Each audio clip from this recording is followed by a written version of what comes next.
मुकुंद कुंद स्वामी ग्रंथराज 85 काजी में वस्तु स्वभाव की व्याख्या करते समझा रहे हैं।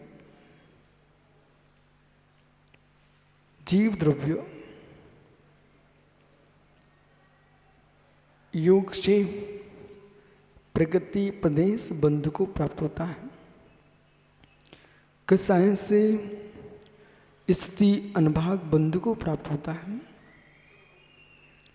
मन वचन काय की प्रवृत्ति जैसे जीव की होगी वैसे श्वासो बंध होगा। मन का अशुभ प्रमन, वचन की अशुभ प्रवृत्ति, शरीर की अशुभ प्रवृत्ति ये अशुभ बंध का हेतु है। मन की शुभ प्रवृत्ति, वचन की शुभ प्रवृत्ति और शरीर की शुभ प्रवृत्ति ये शुभ बंध का कारण है। जहां पर कैसायिक भाव है, राग रूप द्वेष रूप, राग रूप द्वेष रूप। अब यहाँ ये अन्वेषणीय विषय यह है कि मेरे अंतरंग में जो भाव दिशा चल रही है, शांत तटस्थ भाव से बैठ करके व्यक्ति स्वयं अपने भावों का अन्वेषण कर सकता है और इस बात का निर्णय कर सकता है मैं स्थिति बंध की ओर हूँ कि प्रकृति प्रदेश बंध की हूँ कि अनुभाग की ओर जा रहा हूँ। सहजता में देखूं, शरीर की वक्रता, वचन की वक्रता, मन की वक्रता अशुभ की ओर ले जाएगी। शरीर की रुजता, वचन की रुजता, मन की रुजता ये प्रशस्त बंध का कारण है। भाव दिशा क्या चल रही है?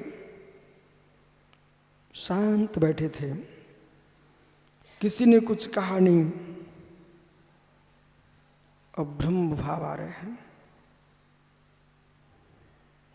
क्रोध भाव आ रहे हैं, मान भाव आ रहे हैं, माया भाव आ रहे हैं। किस कसाय के साथ तुम्हारी प्रणति जा रही है, इतना तो आप स्वयं जान सकते हो। प्रत्यक्ष है आप, ये मानस प्रत्यक्ष है, आपके मानस प्रत्यक्ष है, जानियो मानस प्रत्यक्ष है।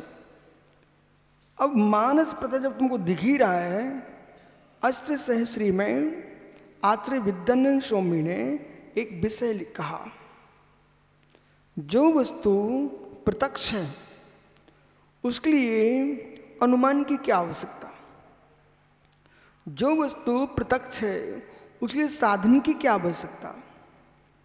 साधन का प्रयोग, अनुमान का प्रयोग हम परोक्ष में कर रहे हैं। जब हमको आग जलती दिख रही है तो मैं यूं कहूँ कि देखो भाई धुआं होना चाहिए तो आग होगी। जब सामने हमको लकड़ी जलती दिख ही रही है तो आग दिख रही है, हम धुआं की बात नहीं कर पाएंगे ना।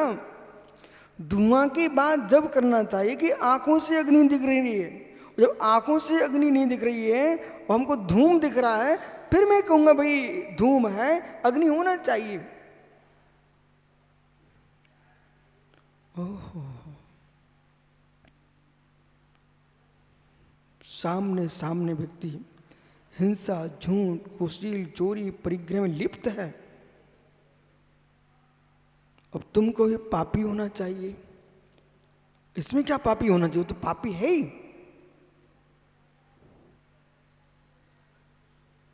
ऐसे ही दूसरे को पापी कहने के लिए बड़े बड़े धुरंधर पुण्यात्मा खड़े हुए हैं। आपकी स्वयं की परिणति प्रत्यक्ष में चल रही है और इसमें अनुमान की आवश्यकता नहीं है। छल कपट से लिप्त हो, माया मिथ्या से लिप्त हो, मित्र स्वीकार करो मैं प्रत्यक्ष में पापी हूं, स्वीकार करो। वो पापी हूं, पुनः गाथा के पास जाइए। जो आप पैड़ी प्रदेशा ठिण साधु होती। अब उस पाप में योग की प्रवृत्ति कैसी है? जोगा पैड़ी प्रदेशा, प्रकृति प्रदेश योग से चल रहा है। योग क्या चल रहा है तुम्हारा? फिर धीरे से खोजना उपयोग की कसाय धारा क्या चल रही है, उसका स्थिति अनभाग्य वैसे भोगने के तैयार हो जाइए। कितना सरल मार्ग है।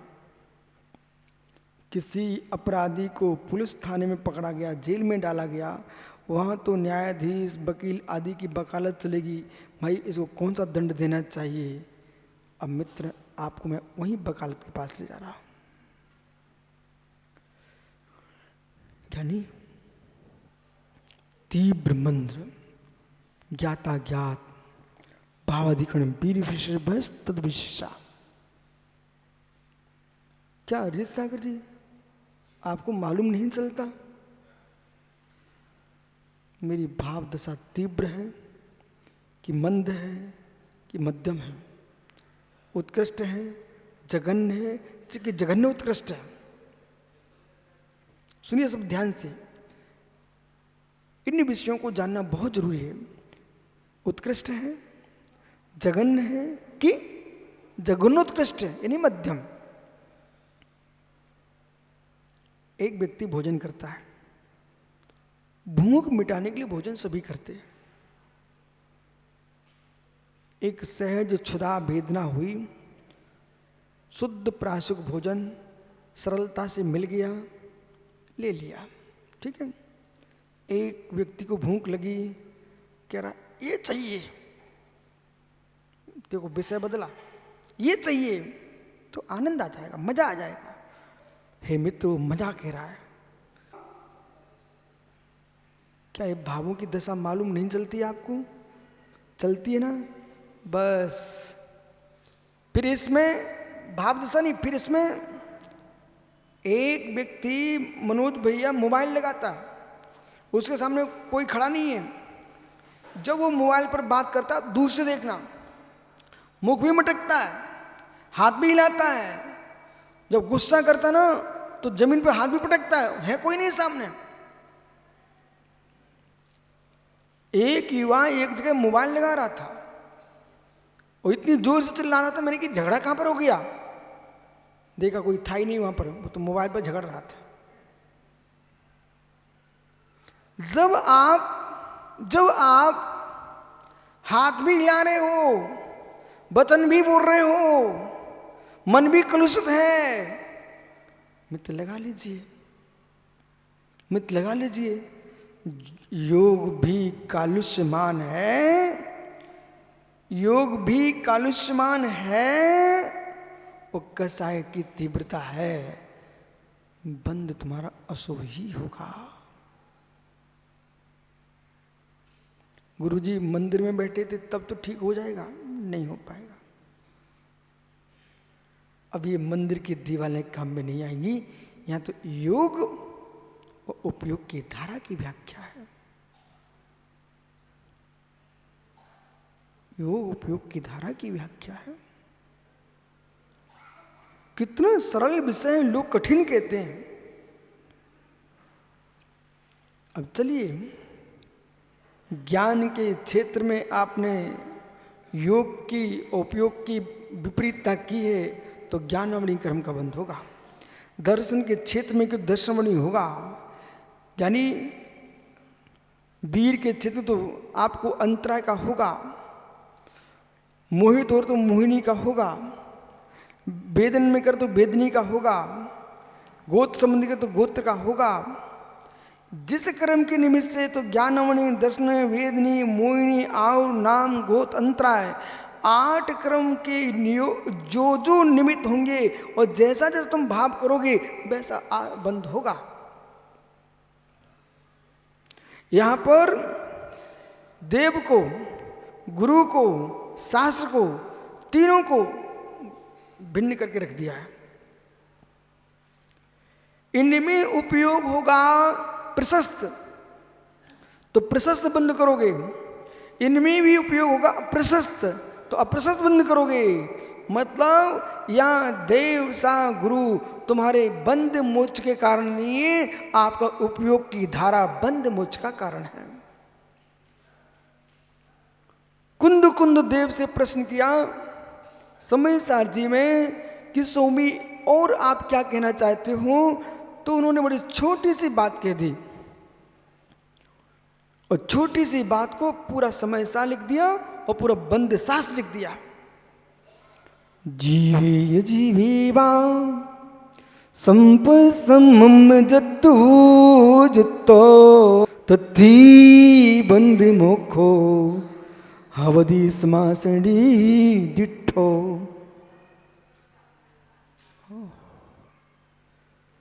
जीवे अजीवे भाव, जीवे अजीवे भाव, एक टंकोत क्या एक स्वभाव, चैतन्य भाव, जीवत्व भाव, इस पर है उपयोग जिसका, यह है मोक्ष भाव। स्वयं का मन, स्वयं का वचन, स्वयं का शरीर, इनमें है राग देश बुद्धि अजीब भाव। यानी स्वयं का मन, स्वयं का वचन, स्वयं का शरीर, इन पर भी बुद्धि अजीब भाव पर राग द्वेष। फिर मनोज ने ऐसा कहा, मुकेश ने ऐसा कहा, विनोद ने ऐसा कहा। मित्र, दूसरे के वचनों पर तुम्हारी दृष्टि, दूसरे के मन पर दृष्टि, दूसरे के शरीर पर दृष्टि, अजीब भाव।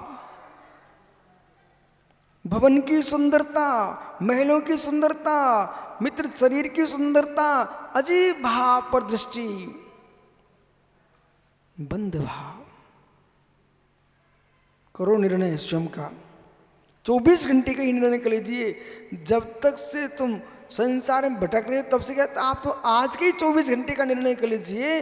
महात्मा संपूर्ण सागर जी क्या क्या देखा, कभी चश्मा देखा तो कभी पिच्छी देखी, कभी पेन देखा, सो रहे तो स्वप्न देखे, जाग रहे तो आंखों से देखा। देखा किसे? जो जो आंखों से देखा वो सब अजीब भाव। कहना किसी कुछ? जो जो आंखों से देखा सब अजीब भाव। जो जो रसना से चखा अजीब भाव। जो स्पर्श से स्पर्शा अजीब भाव। जो घ्राण से सूंघा अजीब भाव। जो कर्ण से सुना अजीब भाव।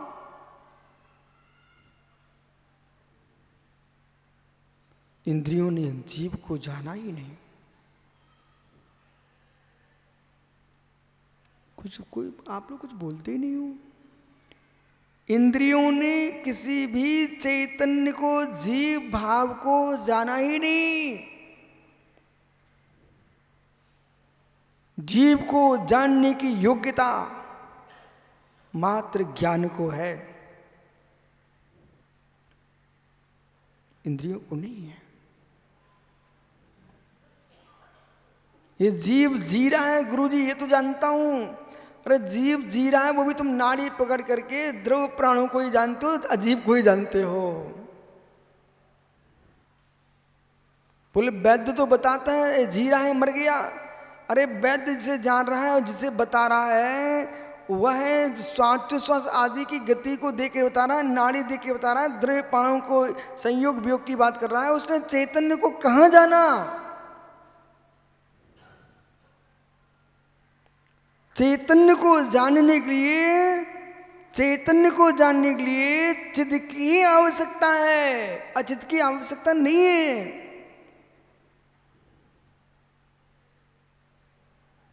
तो पंडित झांझरे जी, मित्र, जो जीव अपने आप को बहुत बड़ा ज्ञानी जीव मान रहा था और यूं कहते मैं चैतन्य का उपयोग कर रहा हूं। अरे तू चैतन्य का उपयोग कहां कर रहा है? जब जब पिपुल पीयूष, जब जब सोचा, जब जब देखा, जिसको सोचा, जिसके बारे में देखा, बारे में देखा, वे बेचारे बारे ही थे। अजीब दृष्टि, अजीब की उपासना, अजीब दृष्टि, अजीब की उपासना, यह बंद स्थान, यह बंद स्थान। माता जी, जो जीव मोक्ष जाने की साधना कर रहा था, उससे पहले मोक्ष का ज्ञान होना चाहिए। मात्र जीव की उपासना ही मोक्ष का कारण है। मात्र जीव की उपासना ही मोक्ष का कारण है। अन्य सभी उपासनाएं बंध का कारण है। मात्र जीव की उपासना भी किसकी? एकमात्र निज चैतन्य ज्ञान घन ज्ञायक स्वामी निज ध्रुव भगवान आत्मा की उपासना ही मोक्ष का कारण है। अन्य जीवों की उपासना भी बंध का कारण है। पंच परमेष्टि की वंदना भी, उपासना भी बंध का कारण है। 5 पापों की उपासना तो बंध का कारण है ही, पंच परमेष्टि की उपासना भी बंध का कारण है। अंतर इतना है, 5 पाप की उपासना करोगे तो अशुभ बंध होगा और परमेष्टि की वंदना करोगे तो शुभ बंध होगा, और यदि गायक की उपासना करोगे तो निर्बंध होगा।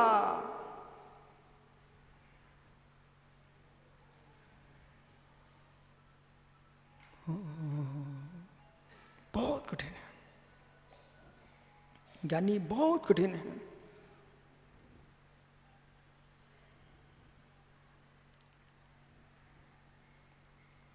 चिकनी स्फटिक के ऊपर, चिकनी स्फटिक मणि के ऊपर, और वो स्फटिक मणि की जो है उसका आपने सुंदर छिला हुआ ऐसा एक स्तंभ बना दिया, इस नमूने का, इस आकार का, इत्थम्भूत स्फटिक का एक स्तंभ बना दिया, आकार ये दिया, और उसके ऊपर बिल्कुल सपाट चिकना, उसके ऊपर महात्मा संजय भट्टारक एक मटर के दाने को रख रहा है।